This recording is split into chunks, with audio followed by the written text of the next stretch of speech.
अस्सलाम वालेकुम। आज हम बात करेंगे स्पेन की अपॉइंटमेंट के बारे में। स्पेन ने अपना सिस्टम चेंज कर दिया, अपडेट कर दिया है। अब जो ये सिस्टम नया लेके आए हैं, इसमें डायरेक्ट कस्टमर के लिए बहुत आसानी होगी। पहले तो बहुत मुश्किल होता था अपॉइंटमेंट बुक करना। अब इन्होंने काफ़ी सारी चीज़ें चेंज कर दी, एप्लीकेशन भी ऑनलाइन कर दी है और इसमें वेरिफ़िकेशन का मेथड जो है वो बहुत ज़्यादा इन्होंने इस्तेमाल किया है। मैं आपको लेके चलता हूँ स्क्रीन पे। आपने गूगल पे आना है, यहाँ पे टाइप करना है BLS स्पेन, पाकिस्तान कर दें आगे। यहाँ पे आपने ये टाइप करना है। अब ये सबसे पहली जो वेबसाइट ओपन हुई है पाकिस्तान BLS स्पेन वीज़ा, ये वाली वेबसाइट पे आपने क्लिक करना है। आपके सामने वेबसाइट ओपन हो जाएगी। इसका इंटरफेस वही पुराना है। अब यहाँ पे ऊपर आप देख रहे हैं ऑप्शन आ रहा है बुक एन अपॉइंटमेंट और नीचे भी है बुक योर अपॉइंटमेंट। अब इस पर क्लिक करें, एक नया पेज ओपन होगा। अब कुछ इस तरह से इंटरफेस आपके सामने ओपन होगा। आपने यहाँ पे आ जाना, क्रिएट एन अकाउंट, नया अकाउंट आपने ओपन करना है। यहाँ पे अपने आप को रजिस्टर्ड करना है। यहाँ पे आपने इस पर आप क्लिक करेंगे तो ये पेज आपके सामने ओपन होगा। आपने इस पे डिस्क्लेमर है, इसको पढ़ लेना। पढ़ने के बाद इसको एग्री कर देना। एग्री करने के बाद फिर ये आपको एक और पेज पे ले आया, इसको भी आप पढ़ लें। पढ़ने के बाद इसको आप एग्री पे कर लें। तो कुछ इस तरह से फिर आपको न्यू एक रजिस्ट्रेशन फॉर्म नज़र आएगा। अब यहाँ पे आपने अपना सरनेम देना एज़ पर द पासपोर्ट। जिस एप्लीकेंट का वीज़ा अप्लाई हो रहा है या जिसकी आप अपॉइंटमेंट लेना चाह रहे हैं, आप अपनी ख़ुद की लेना चाह रहे हैं या किसी की भी ले रहे हैं, आप किसी के बिहाफ पे ये आप फॉर्म फिल कर रहे हैं, उसका मौजूद होना भी लाजिम है। आगे चल के मैं आपको बताता हूँ। यहाँ पे उनका सरनेम आएगा, आपने सरनेम टाइप करना है और नीचे यहाँ पे आ जाएगा उनका गिवन नेम। तो यहाँ पे हम लिखते हैं इनका गिवन नेम। लास्ट नेम है तो वो डाल दो, अदरवाइज़ वो रहने दो। और यहाँ पे आ गई इनकी डेट ऑफ बर्थ। तो यहाँ पे हम रेंडमली कोई भी डेट ऑफ बर्थ दे देते हैं। और नीचे आ जाएगा आपका पासपोर्ट टाइप। पासपोर्ट टाइप में आपने ऑर्डिनरी पासपोर्ट सेलेक्ट कर लेना है। कंट्री जो है वो हमने तो यहाँ पे पाकिस्तान लिखना है। आप अपने हिसाब से देख लीजिए जिस कंट्री का भी इशू हो। यहाँ पे आपने पासपोर्ट नंबर देना है और यहाँ पे पासपोर्ट इशू और पासपोर्ट एक्सपायरी डेट आपने वो देनी है। और यहाँ पे इसकी एक्सपायरी डेट आ गई। पासपोर्ट इशू प्लेस, आप जो भी सिटी है जहाँ से भी आपका पासपोर्ट इशू हुआ है, आपने वो सिटी यहाँ पे लिख देना है। अब यहाँ पे आए मोबाइल नंबर पे। मोबाइल नंबर पे हम लिख देते हैं इसमें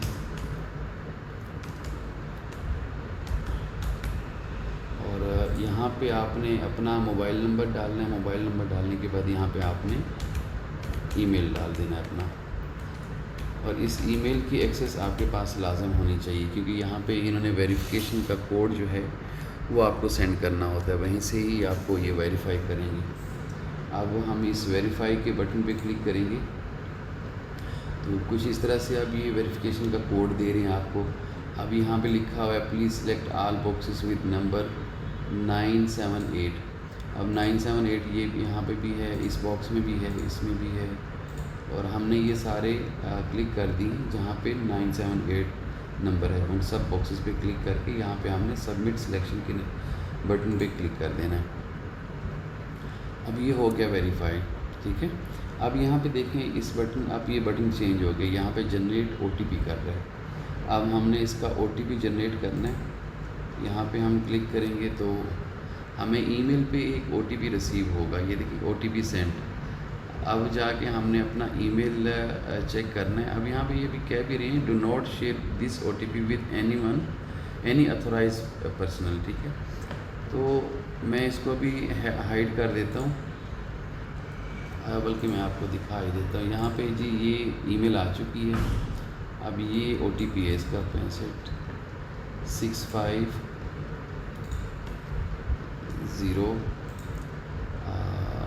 657027 इसका OTP है। अब यहाँ पे हमने सबमिट के बटन पे क्लिक करना है। ये कुछ गलत हो गया, 657027। 657027। हाँ मैं देख रहा हूँ इसमें ये शायद कॉपी पेस्ट नहीं होगा यहाँ पे।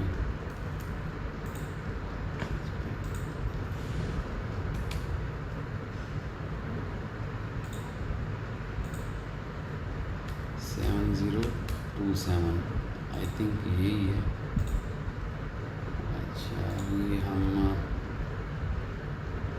Passport number should start with 2 alphabet. अच्छा पासपोर्ट नंबर शायद हमने गलत लिख दिया यहाँ पे, क्योंकि हमने तो रेंडमली लिखना था। अच्छा ये अब हमने इसको सबमिट कर दिया जी।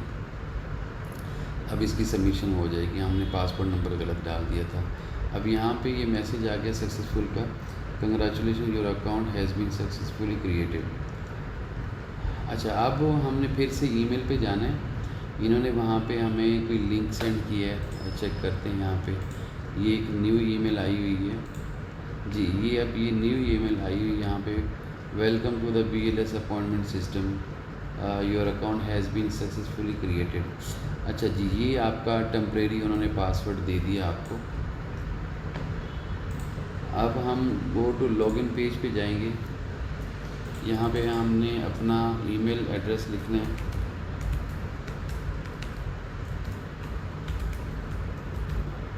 और जो ईमेल पे हमें टेम्परेरी पासवर्ड आया ना 7795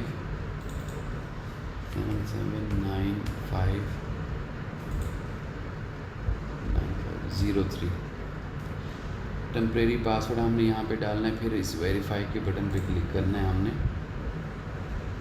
अब यहाँ पे ये फिर से वेरीफाई रजिस्ट्रेशन, ये स्मॉल बॉक्सेस 214 का नंबर है। यहाँ पे 214 बॉक्सेस ये भी है और यहाँ पे भी।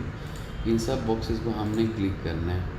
सिलेक्ट करने के बाद इन बॉक्सेस को हमने सबमिट सिलेक्शन पे जाना है। तो अब यहाँ पे हमें इसने वेरीफाई कर लिया, तो ये लॉगिन का बटन अब शो हो रहा है। यहाँ पे लॉगिन करना है आपने। लॉगिन करने के बाद ये देखिए यहाँ पे ये हमें ले आया न्यू पेज पे। अच्छा जो करंट इन्होंने दिया था पासवर्ड हमें दिया था 779503 779503 जो टेम्परेरी पासवर्ड था वो यहाँ पे हमने पुट करना है और यहाँ पे हमने नया पासवर्ड जो है वो जनरेट करना है।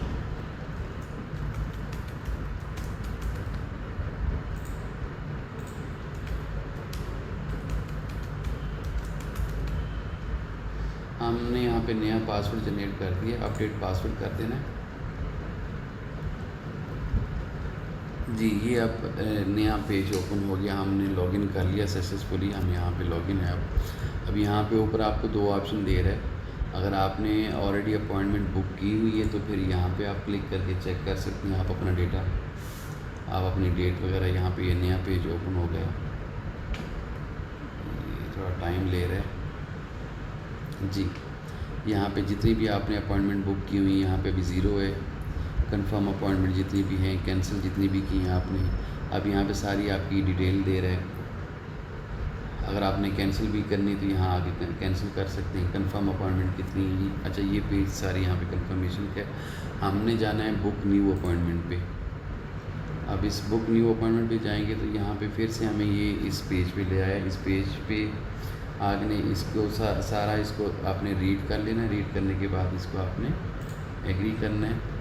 तो ये फिर से आपको ईमेल की तरफ लेके जाएगा जी। यहाँ पे ये फिर से एक नया ईमेल आया इनका। इस ईमेल को भी आप रीड कर लें। रीड करने के बाद नीचे आएंगे, आपने यहाँ पे एग्री करना है। I have read and understood the information data protection. अच्छा इस पर आपने क्लिक कर देना है, इसको पढ़ लेना आप। अब ये successfully receive your data protection information acceptance, ठीक है। अब ये सक्सेसफुली जो है उनके पास जो हमने डेटा अपना प्रोवाइड किया था, जो एक पेज ओपन हुआ था उसमें हमने अपना नाम और पासपोर्ट नंबर और वो सारी डिटेल डाली थी, उनके पास चली गई है वो। अब यहाँ पे फिर से हमने बुक एन न्यू अपॉइंटमेंट पे जाना है। अब ये पेज आपके पास ओपन होगा। फिर से वेरिफिकेशन करवानी है हमने। इनने वेरिफिकेशन की बहुत सारा वो डाला। अच्छा, यहाँ पे ये आप देखें 106 बॉक्स नंबर 1 2 यहाँ पे, और यहाँ पे 106 यहाँ, ये सारे बॉक्स हमने क्लिक सबमिट कर देने हैं। वेरिफिकेशन का सिस्टम इन्होंने बहुत कर दिया, अब पहले इस तरह नहीं होता था। बहरहाल यहाँ पे हमने अब इसको सबमिट कर देना है। सबमिट करने के बाद अब कुछ इस तरह से जो है आपके पास ओपन होगा अपॉइंटमेंट का पेज। यहाँ पे आप 3 लोकेशन है आपके पास, इस्लामाबाद है, कराची है, लाहौर है। तो हम यहाँ पे कराची कर लेते हैं। वीज़ा टाइप जो है आपने नेशनल वीज़ा डालना है या फिर आपने कुछ शेंजन वीज़ा अप्लाई करना है।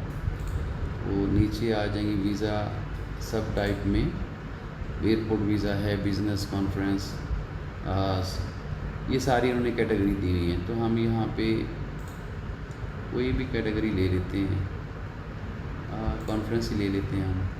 अब यहाँ पे अपॉइंटमेंट फॉर फैमिली या इंडिविजुअल, आप अकेले हैं तो आप इंडिविजुअल पे क्लिक कर लें, अगर फैमिली है तो फैमिली पे आप। अपॉइंटमेंट कैटेगरी जो है वो आपको नॉर्मल चाहिए, प्रीमियम चाहिए, फिर प्राइम टाइम चाहिए आपको। तो यहाँ पे हम प्राइम टाइम करके सबमिट करते हैं। अब देखिए यहाँ पे एक मैसेज आया है, currently no slots are available for the selected category, slots are released basis instruction from client government, kindly try again after few days. अच्छा, यहाँ से अब इस वक्त ना अपॉइंटमेंट अवेलेबल नहीं है, स्लॉट अवेलेबल नहीं है इस वक्त। तो यहाँ से आगे हम जा नहीं सकते, अदरवाइज़ आपको आगे का भी बता देते कि आगे का क्या प्रोसीजर होता है। तो मैं आगे चल यहीं से मैं आपको ऐसे बता देता हूँ। अब यहाँ पे अगर अपॉइंटमेंट अवेलेबल होती तो एक नया पेज होता, वहाँ पे आपने जाके अपॉइंटमेंट डेट सेलेक्ट करनी, फिर टाइम सेलेक्ट करना। टाइम सिलेक्शन के बाद फिर वहीं से ही वीज़ा एप्लीकेशन फॉर्म जो है वो ओपन हो जाता है। तो वहीं पे आपने अपनी सारी डिटेल, जो वीज़ा एप्लीकेशन फॉर्म पहले हम अलग से डाउनलोड करके फ़िल किया करते थे, वो इसी अपॉइंटमेंट सिस्टम के साथ ही उन्होंने अटैच कर दी है। जैसा कि हम जर्मनी की वीज़ा एप्लीकेशन फॉर्म ऑनलाइन करते हैं या कुछ और कंट्रीज़ हैं इस तरह के, उनका ऑनलाइन पोर्टल ये है, जैसा कि फ़्रांस भी है, सेम लाइक वो उन्हीं की तरह इन्होंने एक फॉर्म यहाँ पे अटैच कर दिया अपॉइंटमेंट के सिस्टम के साथ। अपॉइंटमेंट की डेट और टाइम सेलेक्ट करने के बाद फिर आपने वो सारे का सारा फॉर्म फिल करना है। वो फॉर्म फिल करेंगे, वहाँ पर आप अपनी तस्वीर जो है वो अपलोड करेंगे। तस्वीर अपलोड करने के बाद फ़र्दर जो भी डिटेल आपसे वो मांगता है आपकी एप्लीकेशन के बारे में, वो सारी आपने देनी है। देने के बाद आपने फिर लास्ट आपको वो लेके जाएगा आपकी ऑनलाइन वेरिफिकेशन। ठीक है, आपने अपने लैपटॉप का, अपने पीसी का कैमरा ऑन करना है, आपकी लाइव तस्वीर लेंगे ये लोग। लाइव तस्वीर लेने के बाद फिर आपकी वेरिफिकेशन होगी। वेरिफिकेशन होने के बाद जो अपॉइंटमेंट है वो आपकी फिर कंफर्म होगी। पहले इस तरह नहीं था, पहले तो सिंपल इन्होंने प्रोसीजर रखा हुआ था कि अपॉइंटमेंट बुक करो, बाकी वीज़ा एप्लीकेशन फॉर्म वगैरह जितना भी है वो आपने मैनुअली जो है करना होता था। लेकिन अब वो वीज़ा एप्लीकेशन फॉर्म भी इसी के साथ अटैच कर दी है। वो अपॉइंटमेंट डेट टाइम सेलेक्ट करेंगे, वीज़ा एप्लीकेशन जो फॉर्म है वो फिल करेंगे। वो फिल करने के बाद आपने एक अदद अपनी तस्वीर जो है वो अपलोड करनी है। वो अपलोड करने के बाद लास्ट में आपने अपना कैमरा ऑन करके लाइव उनको स्क्रीनशॉट देना है, लाइव आपने अपनी तस्वीर देनी है उनको। तो वो सिस्टम जो है, सॉफ्टवेयर जो है वो आपको रीड करेगा, आपका फेस आपको डिटेक्ट करेगा, तो वो ऑटोमेटिकली आपकी तस्वीर लेके आपको वेरीफाई करके आपको अपॉइंटमेंट जो है वो अलॉट कर देगा। ये एक बड़ा ज़बरदस्त सिस्टम BLS से निकाला है, थोड़ा सा लेंथी है, एक आम बंदे के लिए थोड़ा सा मुश्किल भी है। बहरहाल ये है कि जो पहले हो रहा था अपॉइंटमेंट को लेके बड़े मसले मसाइल चल रहे थे कि जो माफिया था अपॉइंटमेंट सेल कर रहा था, उनकी तो बिल्कुल छुट्टी हो गई है, उनसे जान छूट गई। अब जो जेन्युइन ट्रैवलर हैं, बहुत सारी फैमिलीज़ हैं, उनको अपॉइंटमेंट का बहुत इशू होता है, वो नहीं अपना अपॉइंटमेंट बुक कर सकती क्योंकि बहुत मुश्किल था। एक मैक्सिमम 1 मिनट के लिए अपॉइंटमेंट जो है ओपन होती थी, तो उसमें जितनी देर में आपने डिटेल डालनी होती थी वो बुक हो चुकी होती थी। बहरहाल अभी भी ऐसा है, लेकिन अब ये है कि डायरेक्ट जो कस्टमर है, जो डायरेक्ट एप्लीकेंट है, अब ये सारी एक्सेस उसके पास चलेगी, एजेंट की छुट्टी हो गई है। मैं दोबारा से ट्राई करूँगा, अगर कभी अपॉइंटमेंट ओपन हुई तो फ़र्दर जो मैंने आपको ऐसे ही समझाया तो वो मैं आपको लाइव वीडियो बना के अपलोड कर दूँगा।